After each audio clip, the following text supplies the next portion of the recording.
Hey guys, welcome back to XICups. If you recall, a couple weeks back, my friend purchased a Breville Bambino. And we have actually been shopping around the market for a proper grinder to go along with it. She don't have the highest of budgets, but we still wanted to find something that's at least capable for espresso. Based on the sub 250 budget that she was working with, we ended up getting a Breville Smart Grinder Pro.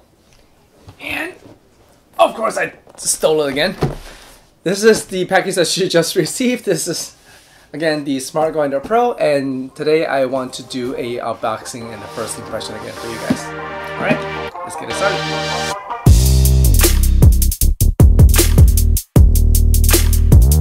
Alright, so we have this big box here. First of all, the color that she got was sea salt, because she wanted like a white color. Anyways, from the outside of the box, as usual with Breville products, the graphics is quite nice.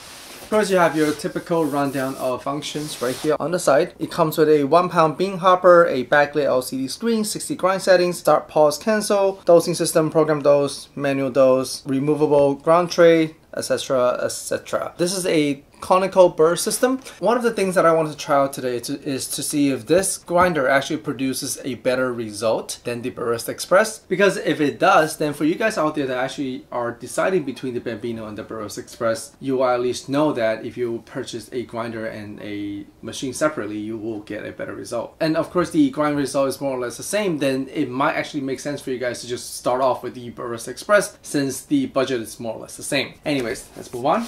Alright, so you have just a graphic of, let's see it better.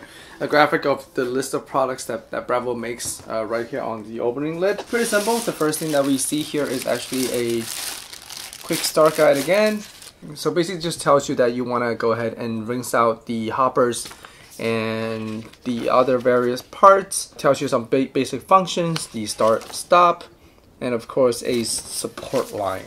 So the next thing you have is just a in-depth instruction manual. All right, let's get the, it looks like it's just a grinder. So let me go ahead and get the grinder out.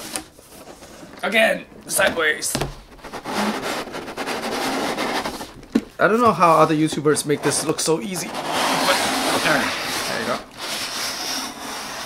So this actually looks to be a pretty simple package. Doesn't come with all that much stuff on the inside. So it looks like there is a little adapter for if you're grinding straight into the portafilter, which is convenient. This is actually the lid for the ground container that comes with this unit. We have a brush. Oh, this is actually the same brush that comes with the Breville Barista Express that I have. Next is a bean hopper.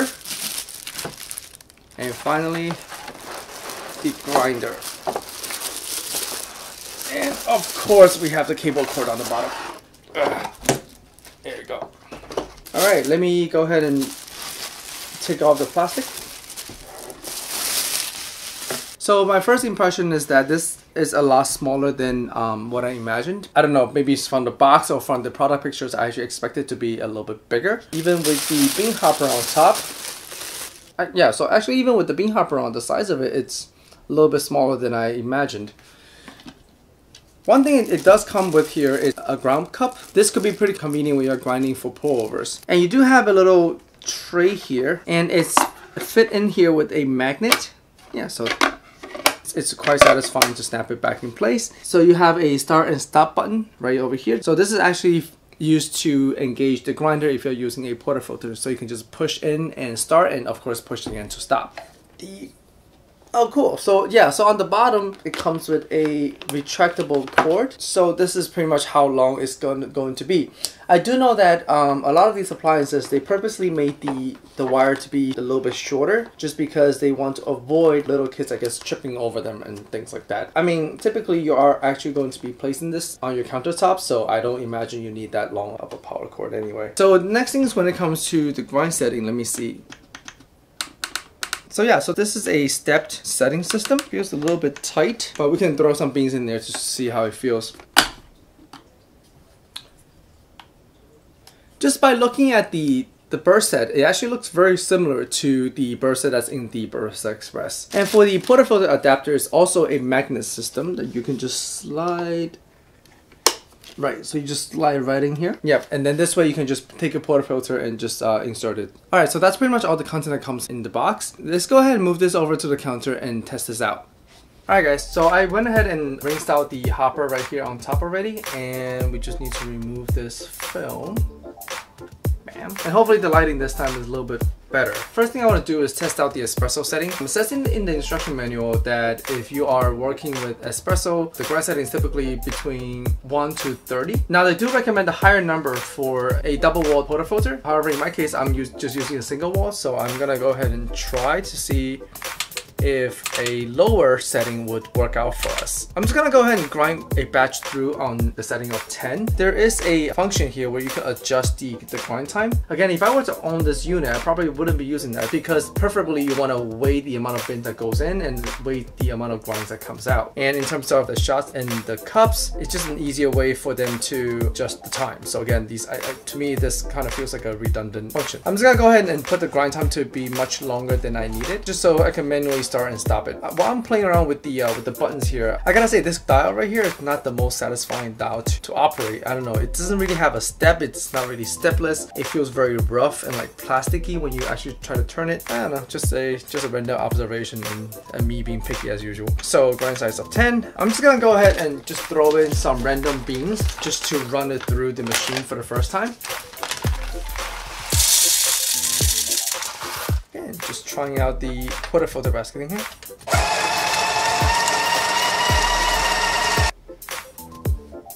Okay, so just looking at the outcome of the grind looks much better than the built-in grinder on the Barista Express. The ground just looks overall fluffier. There's a lot less larger clumps. So I think it does pass the test in that regard. But anyways, let me just grind this whole thing through and actually grind one for a latte for real, and just to see how it actually is. Another thing of note though, the motor sound for the Smart Grinder Pro and the motor sound for the built-in grinder on the Barista Express does sound very, very similar. Now the next thing I want to see is really just the retention on this grinder. Obviously I do not expect it to have zero retention like the niche, but let's see how much it actually retains. Okay, so there's a 17, so 17 in. Let's see how much out.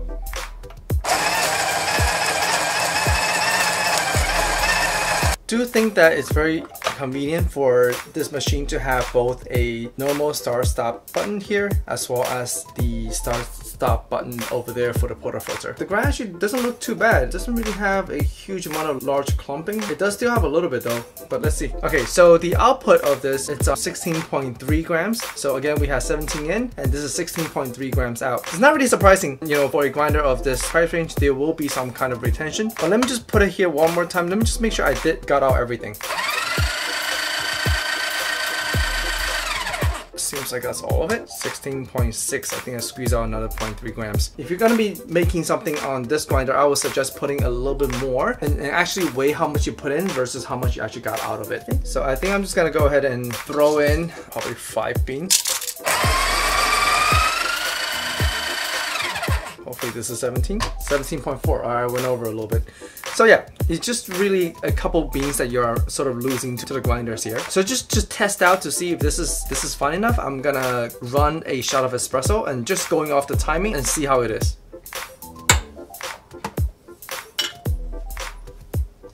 So again, we see a little bit of the clumpings here, but overall it doesn't look too bad. Because versus the building one on the Barista Express, overall the grounds that coming out of that is just sort of a lot clumpier and overall just piles a lot higher. Alright, so far the shot doesn't look too bad in terms of time. I think it might be a little too fine as the time is dragging on a little bit longer than I like. Alright, so we got about 34 grams of espresso out in just about 30 seconds. So I think for this single wall filter, probably 12 work better. Now in terms of actual extraction, this is actually not bad. It's got a pretty good amount of crema. Overall, the espresso shot looks pretty good. So just as a reference, this is actually not a fresh batch of coffee bean. This is actually some leftover coffee that I had from last month. So yeah, just by looking at it, the result is pretty good. So the next thing I want to test out is that the Bambino that my friend have only comes with a double wall filter. So I do want to make a cup with the double wall filter. So this way I can help her figure out what is a good reference number to start her grinds on. So as you can see, dual wall. So I'm gonna go with their recommendation and dial the setting to, they say like 25 to 30 for double wall. So let me go with 25 26. All right, I'm gonna put in 17.3 and hopefully it will give us exactly 17.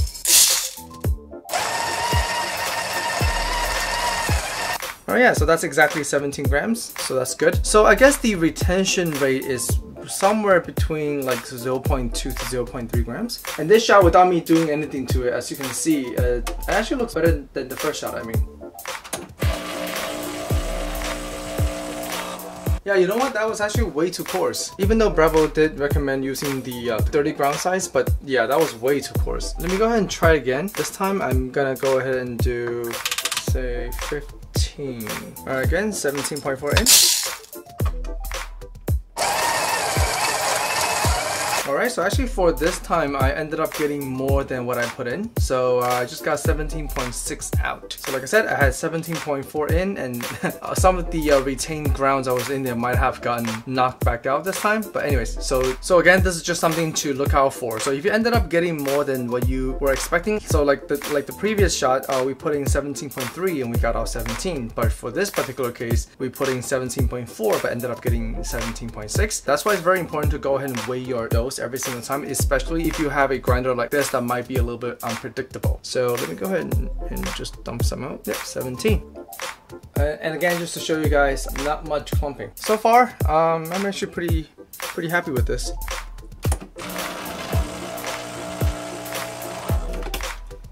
Yeah, that one was still a little bit fast. I mean, the shot was quite a bit better, but overall the speed is actually still very fast. So I'm actually suspecting that you do need to be much finer.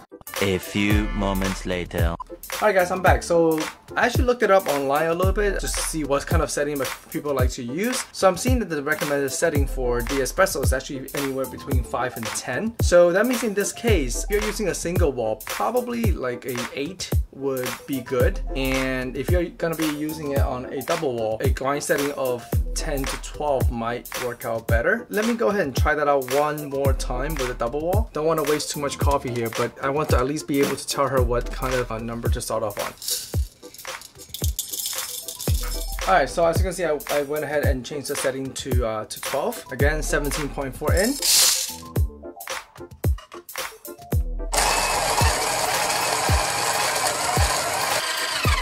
16.8 out. Just when I thought that I can kind of grasp pretty much the output of the grinder, now we are getting 0.5 less. It's a little bit frustrating. Alright, so I guess 2 more beans should do it. Let me just go, actually, you know what, let me make sure there's no more beans in there.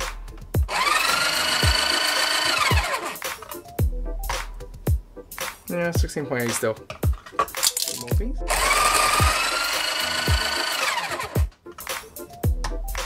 Yeah, I guess 1 more bean would have been enough. Alright, so on the finer setting, as you can see, we're starting to get a little bit more clumping again.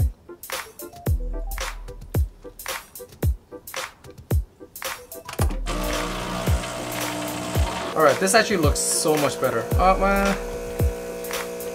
Well, I thought it looked so much better.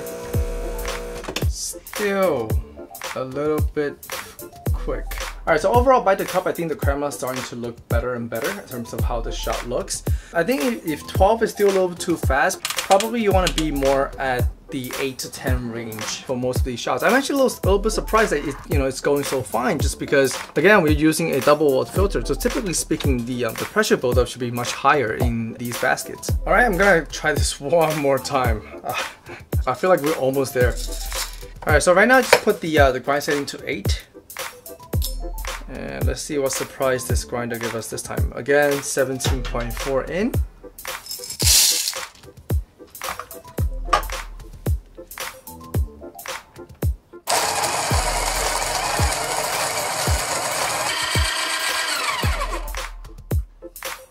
Uh, 16.9 out. So that time wasn't too bad. So it's pretty much what we expected from the first time around. So anyways. Okay, again, a little bit of clumping due to the finer setting. Okay, here we go. Looking good. Hopefully this will hold up.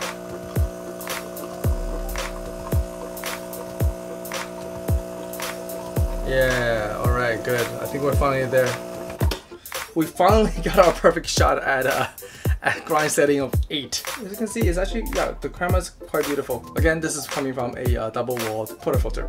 So, so again, for those of you who are home, if you are using this grinder and you are using it with fresh beans, go for a smaller grind setting. So I would suspect that a typical single wall should be somewhere around like 5 or 6. But go ahead and try it out. I mean, with any new grinders, there are a learning curve to get to know the grinder. So I know based on the video, it seems like there's a lot of hassle.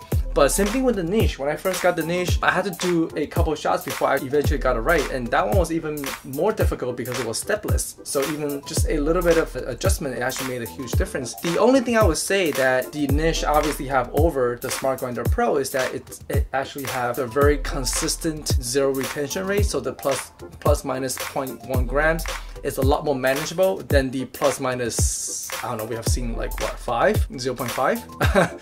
I mean, of this particular grinder, it can really go up and down drastically. So I guess the lesson here is that it doesn't matter what grinder you use, always just measure what you put in and measure what you got out of it. And that's what's the most important. Now, of course, the big question that we asked at the beginning of this episode, is this grinder better than the built-in grinder on the Barista Express? Yes.